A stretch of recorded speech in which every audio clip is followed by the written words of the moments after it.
this thing on? I don't know. I'm going to go with it.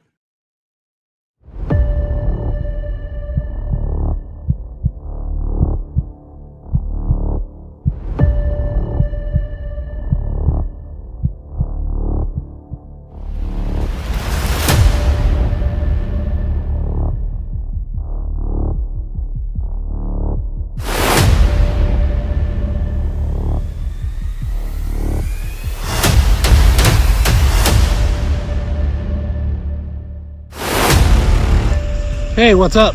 It's me, Animal. Only on Animal Expedition Files. See you there.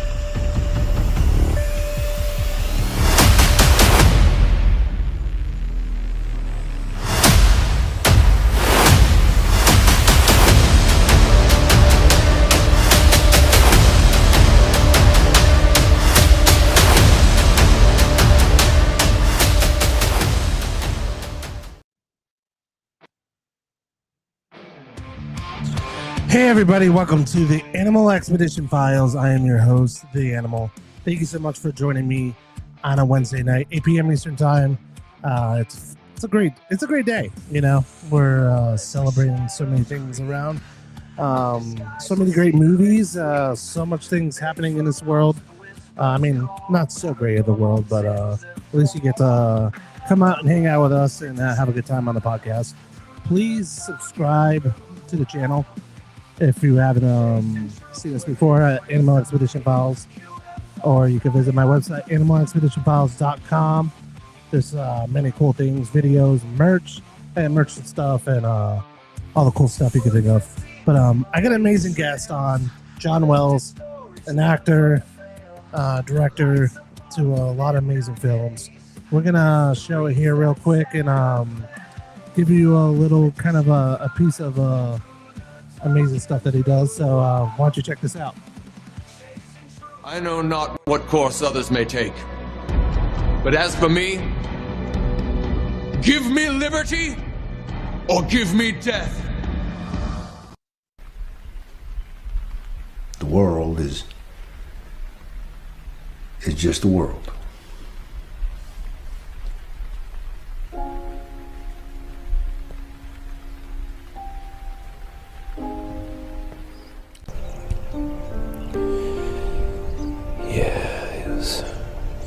Day about just like this. You've got to go on.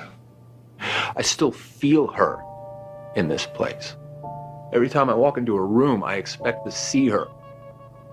You asking me to clean this place up, it's like asking me to erase her from my memory, and I can't do that yet. No.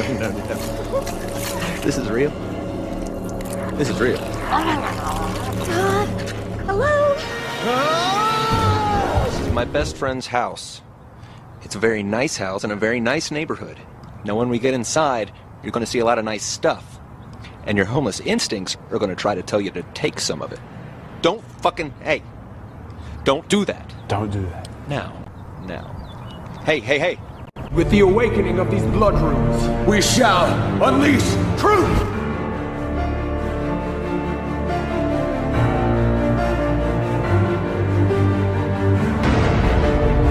For my own part, I consider this nothing less than a question of freedom or slavery. Are fleets and armies necessary? Let us not deceive ourselves, sir. These are the implements of war and subjugation. They are sent over to bind and rivet upon us the chains which the British ministry has so long been forging. Gentlemen, they cry, peace, peace, but there is no peace!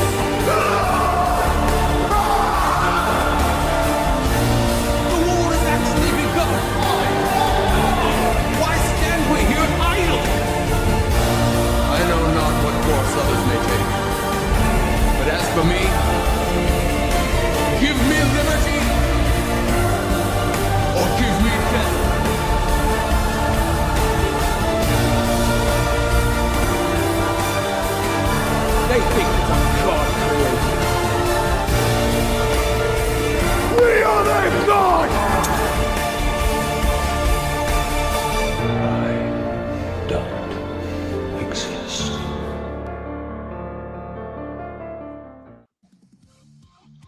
Wow, that was amazing. That was a very intense trailer. I just got to tell you that. Thanks, man. Thank you.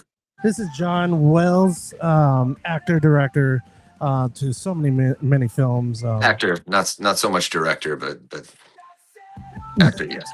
That's awesome, man. Dude, those just going through all those moments and opportunities like that, like the emotions of those films were like you could feel it. It hits you right in the chest, and when you know something's so good, you could feel it.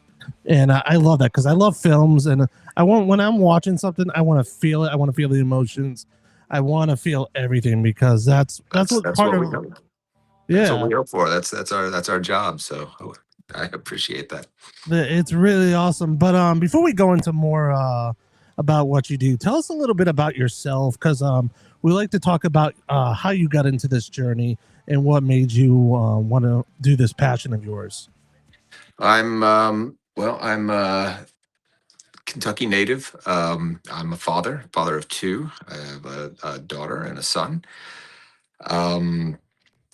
Recently married, which is cool. That's awesome, man. Thanks. Yeah, so I've been acting professionally for about 20 years now. I did the musician thing for a long time. I dabble in just about all the arts that I can. I like to create. I like to make things. I like to create expressive things. I just think it's healthy. I think more of us should. I think we'd be better as a society if more people did creative stuff. I agree.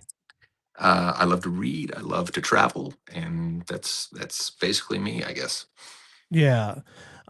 Speaking about like acting and stuff and being creative, because like I was a musician for a long time, and just be able to like make music or any kind of art out there, it's not easy. It's not an easy thing, especially when you have to like try to concentrate or be by yourself and try to get creativity.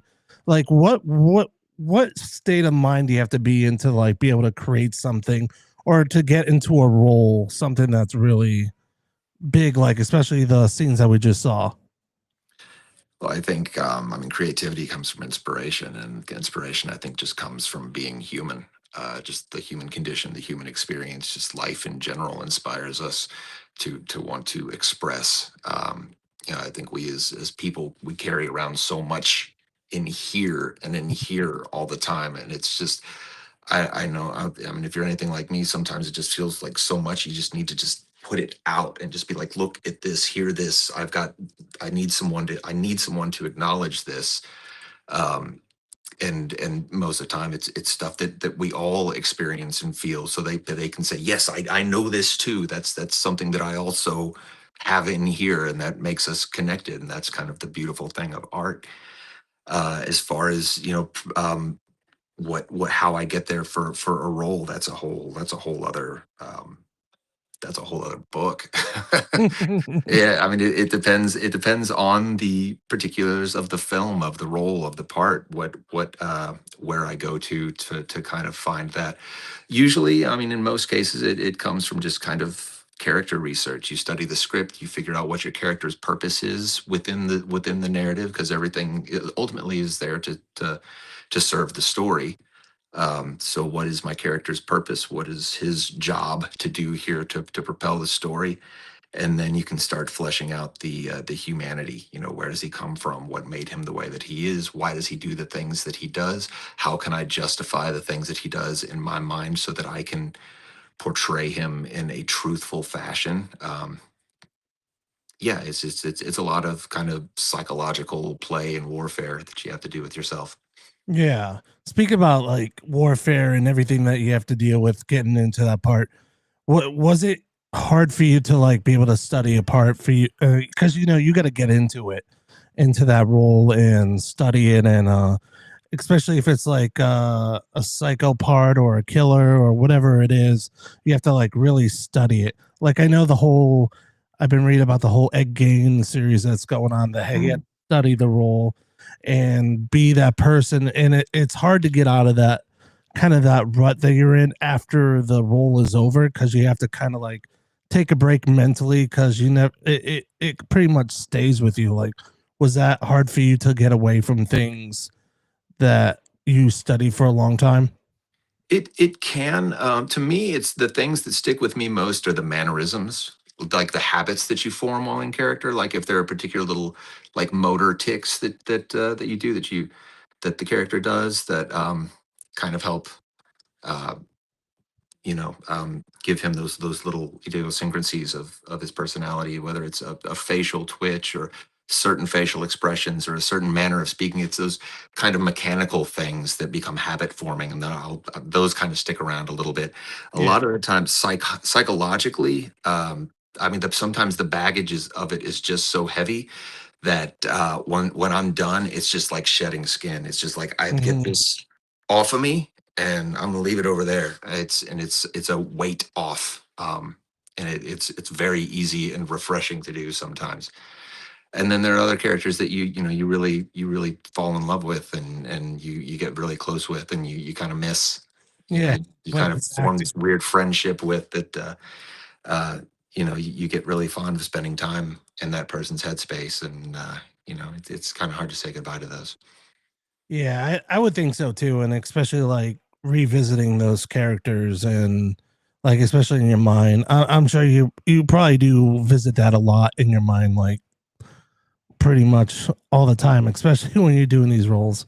Sure, yeah, and I mean, of course, there's always if it's a character that I particularly enjoy, you can't not think about, well, what happens in the continuation of the story. They may never make a sequel, but where's he going after this? Is he going to be okay? Is he yeah? Yeah, What lies in front of him from here? It's just those are just because you spend so much time kind of fleshing out this backstory and this past, and then you're done with them, and you're like, oh well, what about his future? So that's what my mind does a lot of the time. Particularly if it's a character that I really enjoy and am particularly invested in. that's awesome.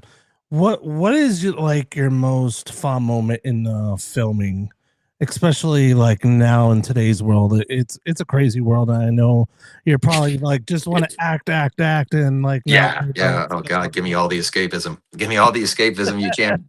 yeah, Uh, yeah, man. For it's again, and it's exactly that. It's the escapism. I love the kind of journey and the other world, and it's those days that just feel really immersive.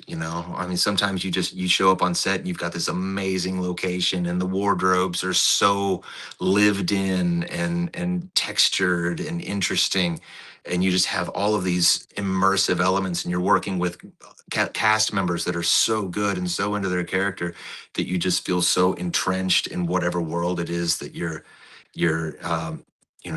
playing, and to me that's such an exciting thing. Um I, I i love those days. I love days when you feel just deeply rooted in another world. It's like play. It's yeah, like being a 6-year old and just being in like the ultimate play. yeah. Plus, you get to dress up cool and all that stuff, and Yeah, I mean, it's you know that's the kind of stuff that you want to do when you're a kid, and yeah, yeah, now you get to do it on a larger scale. That's exactly what it is. It's work, but ultimately it's play. yeah. That's what I love about it so much because you get to just be you and get to have fun and with so many people. And I know like the life of Hollywood and stuff, it can be kind of tough, like especially the Hollywood kind of side of it. And with all the drama and all the crazy things that are going, like I said, in this world, and it's like trying to, how do you like kind of dabble on both sides, like pretty much on a scale, you know what I mean? Yeah, I mean the business end sucks. It Yeah. always sucks. That's by far my least. I mean, it's everyone's least favorite part of the job. If we could just do the art Yeah. and just have that sustain us, what a life that would be. But we do have to make a career of it. So there's always money talk, and there's always contracts, and of course finding the work is you've got to sell yourself as a product, which is Yeah. dehumanizing and makes you feel cheap and kind of gross. But it's a necessary process. If you want to be able to do it, You got to find the opportunities. To find the opportunities, you've got to sell yourself, and it's a necessary evil within the play. Yeah. Speaking of the business side of it, I've been hearing like from a lot of people like it's been hard to find work, especially as an actor, to be able to find these roles and stuff like that because of the way things are going, like financially and with Yeah, the last couple of years, well, I mean, since COVID, really, but I mean, I know a lot of people are struggling to find, a lot of the opportunities are kind of the industry's a little dry right now. It's a little bit of a drought. I've been fortunate. I've been very, very lucky. I've been working pretty consistently lately. Hopefully that keeps up. I've got a couple more lined up that are hard on the calendar, but after that, and that's a really, really tough part about doing this for a living is, everything is temporary, and you never know exactly what's going to come up and what's not. So yeah. you're in constant pursuit of what's the next gig, and you kind of start filling in your calendar, but there's never long-term assurance of work. Mm. So job security is never super stable. So yeah, I mean, I've been working consistently for years, but I look at the calendar, and after about 3 or 4 months from now, it's just empty. And yeah, things will come up, and things will fill those voids. It always seems to, but there's always that little voice in the back of your mind that says, "Well, what if it doesn't?" And Yeah. it can be a little scary. Yeah. So Yeah, it could be a little scary, especially like just with regular jobs. I know I'm in the construction business and I talk to people every day and they're like, I don't even know what next week will bring, it's really crazy the way things are today. yeah, yeah, yeah. It's a weird state of everything right Yeah. now. It's nuts, man. Auditions. Speaking about auditions, like pre-COVID between now, well, what was the easiest? Did you like doing auditions before COVID when it was in person, or do you like the whole new way where everything is all computer and through camera on your pretty much your phone? You could pretty much do auditions, I guess. Yeah, I mean, auditions are almost entirely done virtually now. Yeah. I mean, almost entirely, which is great. I mean, it's way easier. It's so much easier. You can do it at your own convenience. You can redo it as many times as you need Yep. to until you feel like you have something solid. It's so much easier in that regard, and so much less stressful. But on the other hand, sometimes it's really helpful to be face to face with somebody. I mean, there is a human connection that takes place, and when someone is sometimes just charisma, when someone just walks in the room, and there's a charisma, and just instantly kind of win each other over before the acting even takes place. And then there's also the having someone with you to actually say, give a little direction. That was great, but we're really kind of looking for this. So if you could tweak it like this, and having the opportunity to do that on hand is also incredibly helpful. So Yeah. it's got its pros and its cons. I mean, yeah, ultimately it's way easier, it's way more convenient, but you do kind of miss that interaction that can really be beneficial in helping secure something. That's all. Yeah, I thought it would be a lot easier, especially doing virtual between people. Yeah, Um, I mean, it's so much less stressful. yeah, because if you're like in a room full of people and you have to like say your lines, you kind of get like nervous. I know me, I'd be like, I don't know what to say. I'd probably lose my lines if it was something that I had to do. But anyways, yeah, that would be pretty interesting. I wonder how the next 5 years in the film industry is going to take, because I know after all the stuff that's going on, especially AI and AI that's the big thing. It's changing everything. And when we say everything, every single facet of not just filmmaking but entertainment and content creation. Period. It's well, actually, I've just came from a meeting with a pre-production meeting with on something that we're doing. And of course, the talk is, what AI is, how are there tools here we can use to kind of and it's changing everything. And it's taking a lot of opportunities away. It's Yeah. already. I don't think people realize how many opportunities are already being utilized by AI, especially in commercial production, because it's so. I mean, there's so many companies making 100% AI commercials right now that you can't even tell, because you can make a 8 second. You can as it is right now, and of course it's improving at an exponential rate. But as it stands right now, you can make about an 8 second shot of pretty much anything you can imagine, and Wow. and you can create entire Well, I scenes. So there are friends of mine who work in commercial production, and that's 50% of what they do is all AI commercials using AI talent, AI actors, AI yeah. environments, and because why spend 20 $30,000 shooting a commercial spot and hiring talent and spending 2 days shooting it and then a week editing it when you can just put in a prompt and you can charge the client a few grand and you have it in an hour. But That's that's where we are. yeah, and if you think about that, it is kind of scary, especially Terrifying. It's terrifying, but the reality of it is here. It's a part of our lives now. It's going to become a bigger part of our lives as we go. I mean, we're going to be using it in everything we do, and there's no fighting it. You can try to protest it, you can try to fight it, but it's not going anywhere. It's because it's going to make lives so much easier in so many ways. yeah.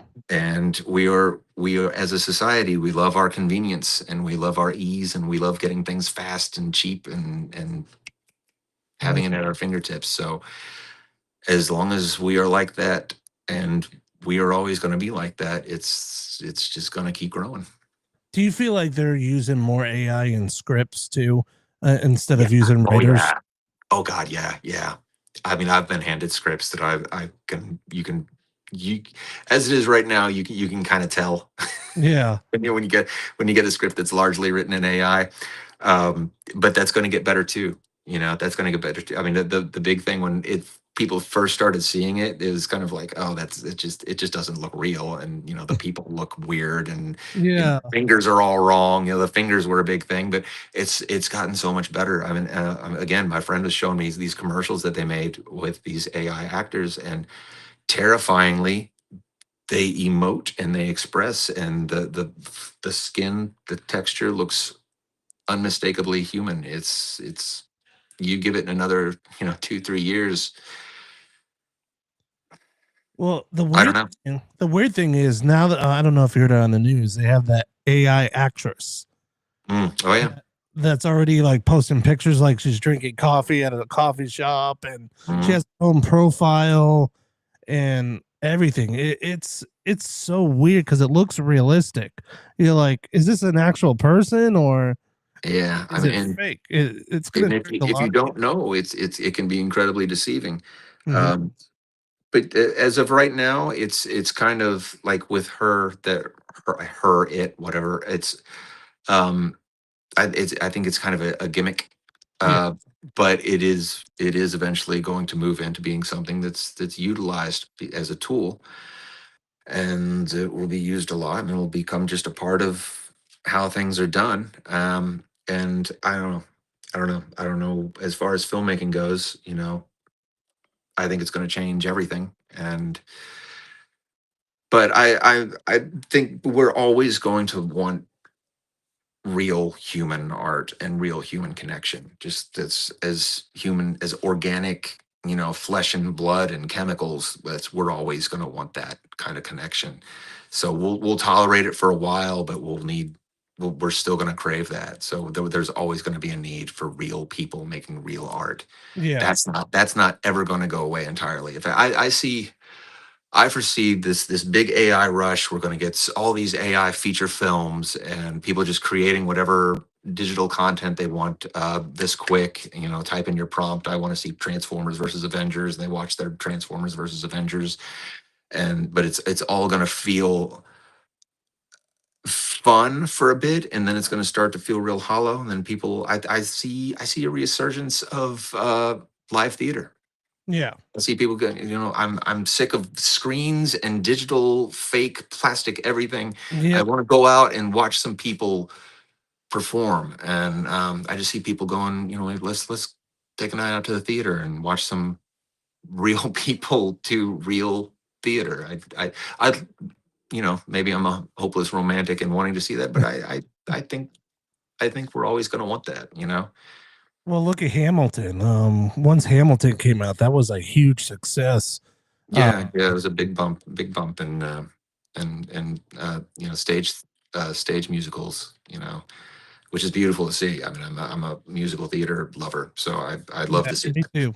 Yeah, it's funny because I want to go see the new Back to the Future musical, which Yeah. is because I'm in Florida. I live in Florida, so Okay. I just found out they're coming to Florida, so which is really cool.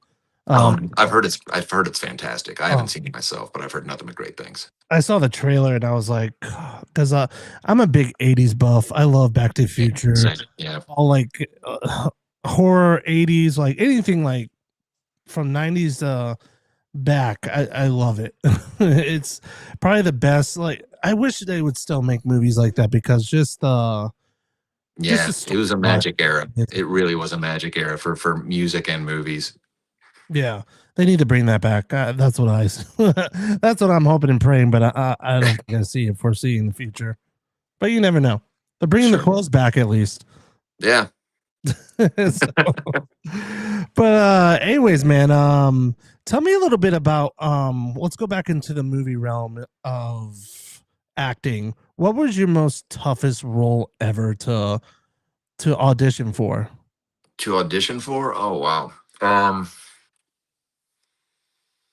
Mm, toughest role to audition for? I don't know. I really don't know. I'm racking my brain, and none of them really stand out.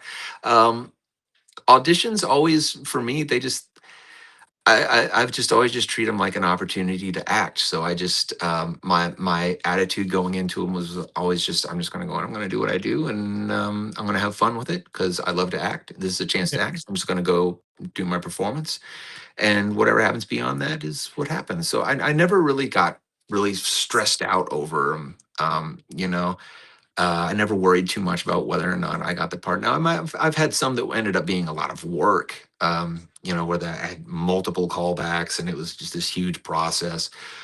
But not in terms of like emotionally or really stressed me out or I lost sleep waiting for a call or anything like that. I never really dealt with that too much with auditions. Yeah. With doing those roles like with other actors, because I'm sure you have to share the stage with a lot of people. Is it hard to like to develop a relationship with people act doing a scene with another actor or actress or in that kind of realm? I think usually, you mean like doing auditions or just on set? Just on set, like having a like be able to establish a relationship because I know sometimes there's romantic scenes, there's fighting scenes, and you have to like just Really? how I do think you you establish relationships a lot more quickly on set because you have to trust each other and you have to respect each other.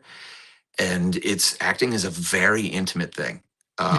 Regardless of what the material is, if it's regardless of the tone or whatever's taking place in the scene, whatever you're sharing a very intimate thing with your cast.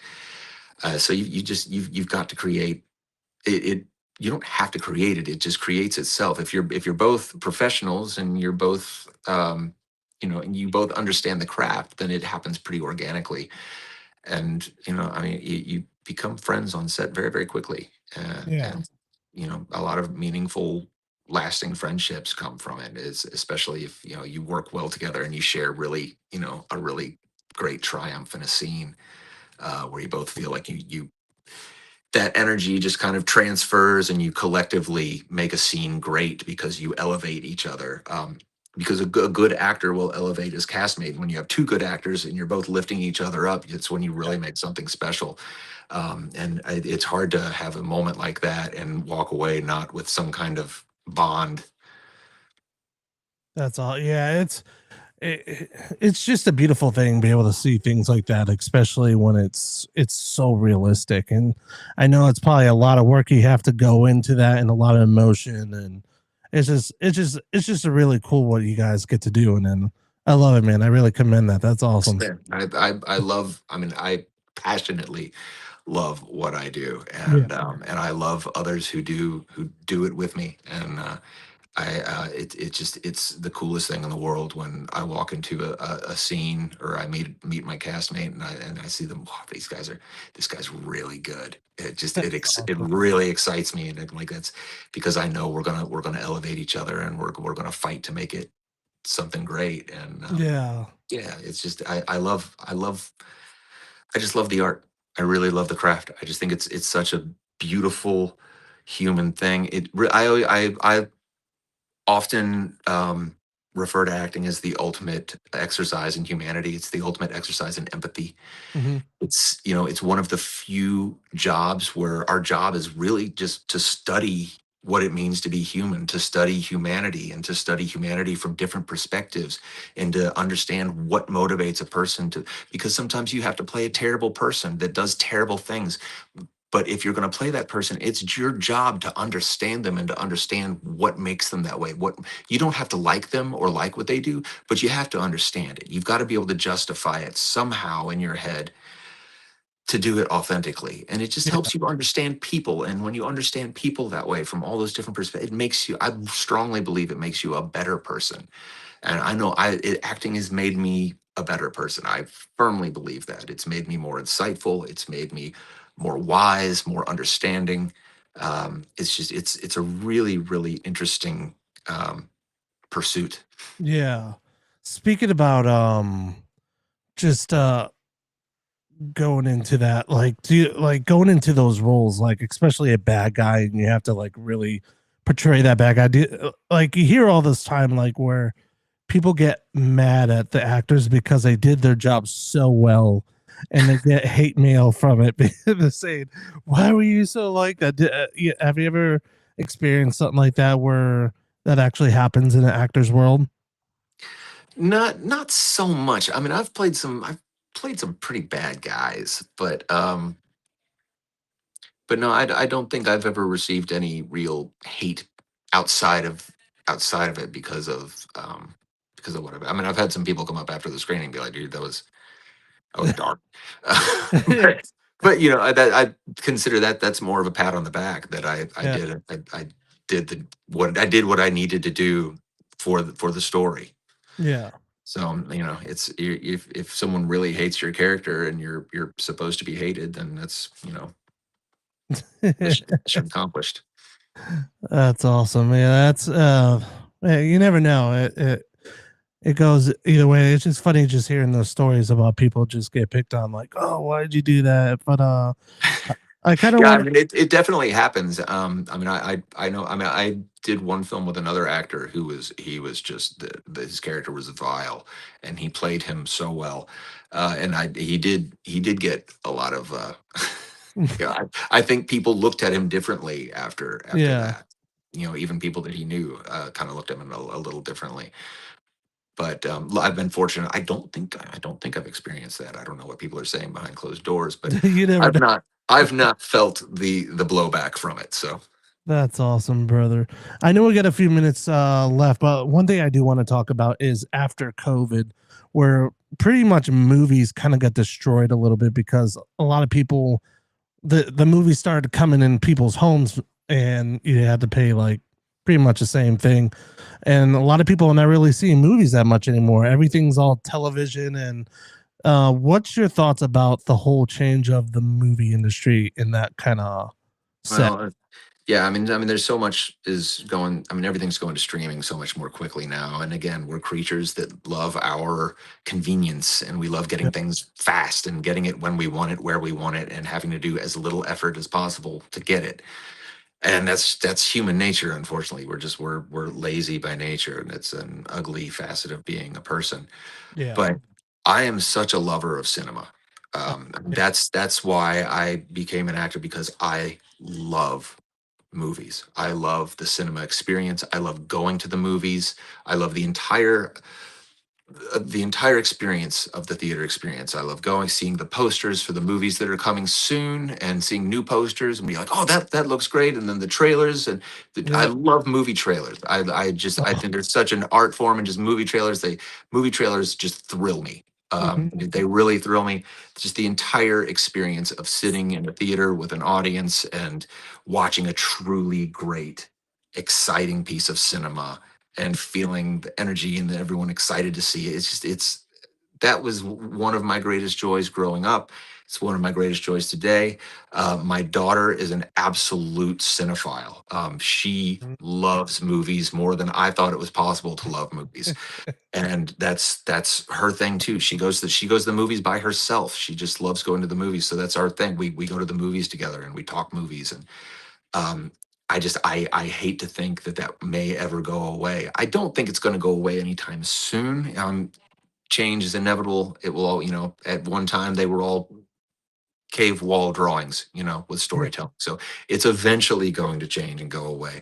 I just, I hope not anytime in the foreseeable future.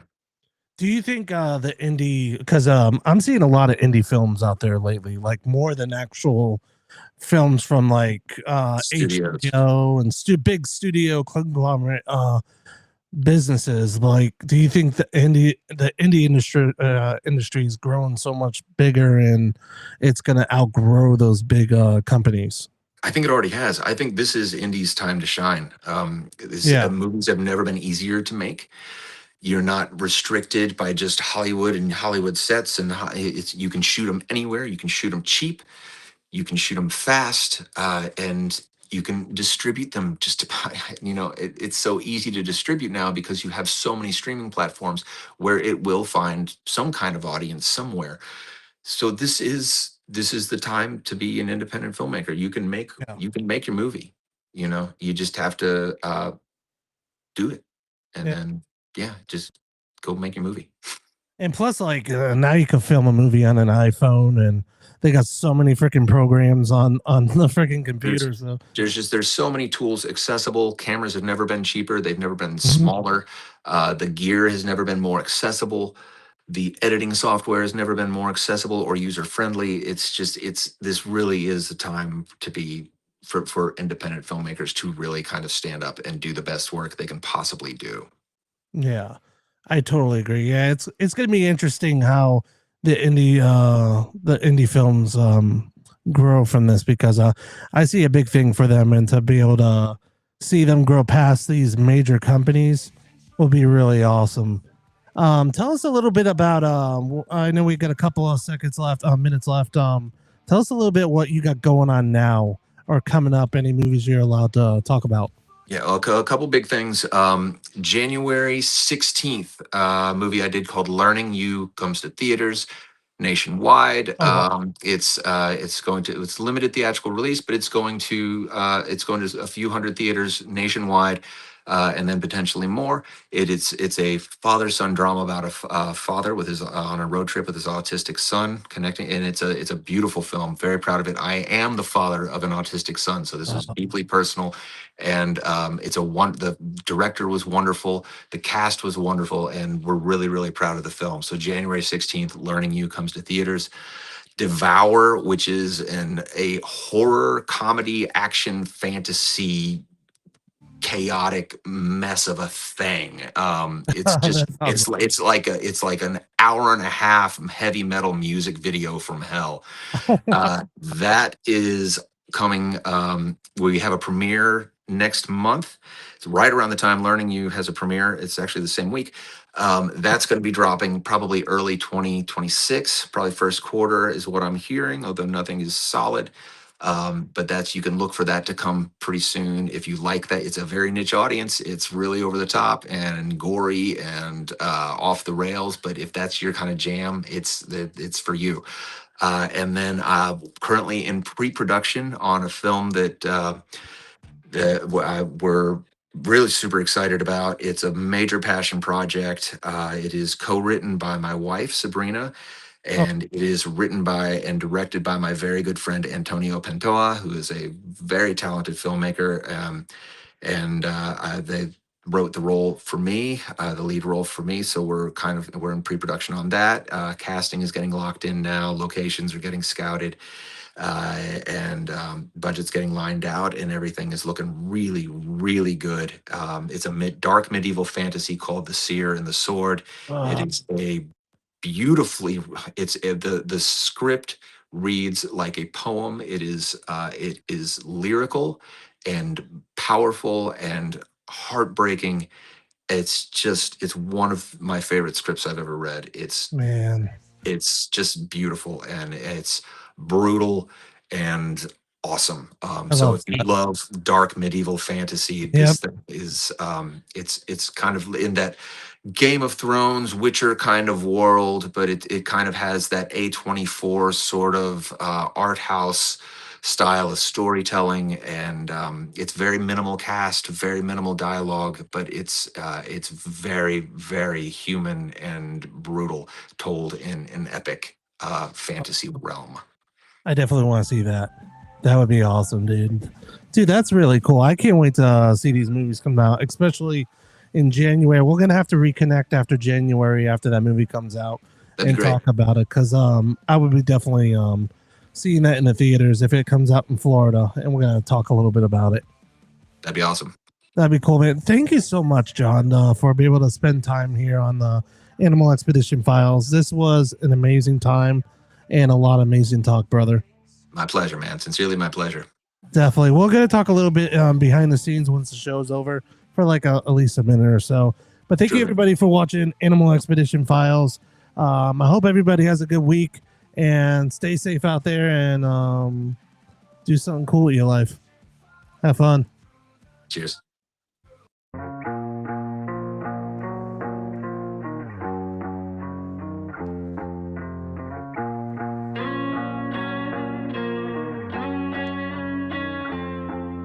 Lights on.